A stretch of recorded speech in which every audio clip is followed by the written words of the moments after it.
जिस कार में जल्दी से किसी को नहीं बिठाते, पुतिन उसमें मोदी को 10 मिनट तक इंतजार के बाद क्यों बिठाया? तो इस वीडियो को देखने के बाद आपके होश उड़ जाएंगे। टायर फट जाए या दुश्मन ग्रेनेड फेंक दे, नहीं होता कार पर कोई असर। 6 सेकंड में पकड़ती है 100 की रफ्तार। बिना दरवाजा या खिड़की खोले बाहर कर सकते हैं बात। कार के अंदर दिखती है बाहर की लाइव तस्वीर। यह है पुतिन की ओरस कार, जिसमें मोदी ने पुतिन के साथ बैठकर सफर किया, तो इसकी चर्चा हर तरफ होने लगी। कार के नाम के साथ लोग यह भी सर्च करने लगे कि पुतिन ने अपनी कार में पहले किस नेता को बिठाया था। क्या मोदी के लिए पुतिन ने सारे प्रोटोकॉल तोड़ दिए? अब तक 3 ही ऐसे मौके आए जब पुतिन ने अपनी कार में किसी और को बिठाया हो। पहला मौका था साल 2005 का, जब अमेरिका के तत्कालीन राष्ट्रपति जॉर्ज बुश रूस दौरे पर गए थे।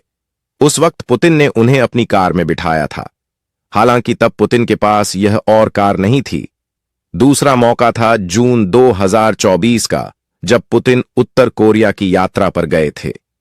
उस वक्त उन्होंने वहां के तानाशाह शासक किम जोंग उन को अपनी एक औरस कार गिफ्ट की थी, जिसका एक वीडियो भी आया जिसमें पुतिन कार चला रहे थे, जबकि किम जोंग उन सामने की सीट पर बैठे थे।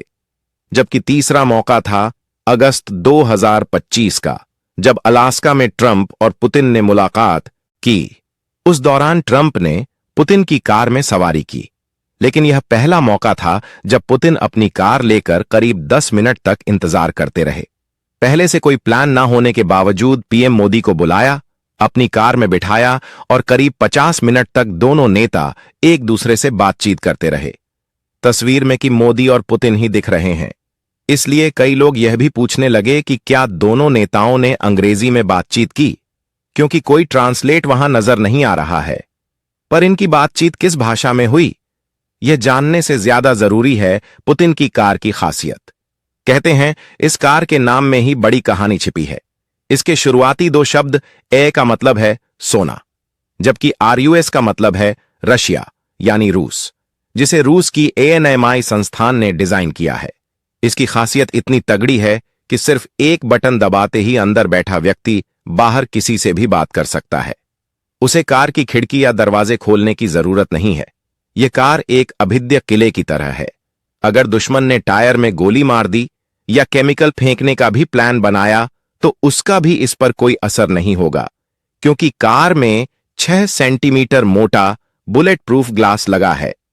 टायर को ऐसे डिजाइन किया गया है कि अगर यह फट भी जाए तो 80 किलोमीटर प्रति घंटे की स्पीड से भाग सकती है। केमिकल हमले के दौरान इसमें लगा एयर प्यूरिफायर सिस्टम वायरस को अंदर जाने से रोकता है और अंदर बैठे व्यक्ति को ऑक्सीजन मिलता है। यहां तक कि पुतिन के कार के आसपास भी किसी के आने जाने की मनाही होती है।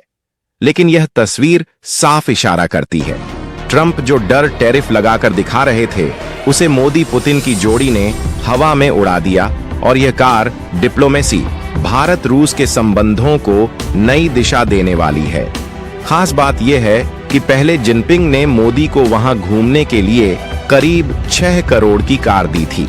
उसके बाद अब पुतिन ने मोदी को अपनी कार में बिठाया, जो साफ बता रहा है अब भारत की ताकत बढ़ रही है। इस तस्वीर ने यूक्रेन की बेचैनी भी बढ़ा दी है।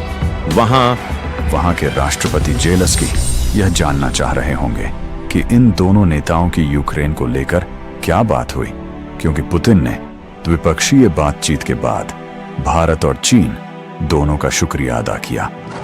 कहा, यूक्रेन संकट सुलझाने में दोनों देशों ने सराहनीय प्रयास किए। यह तस्वीर ट्रंप को बिल्कुल भी रास नहीं आएगी।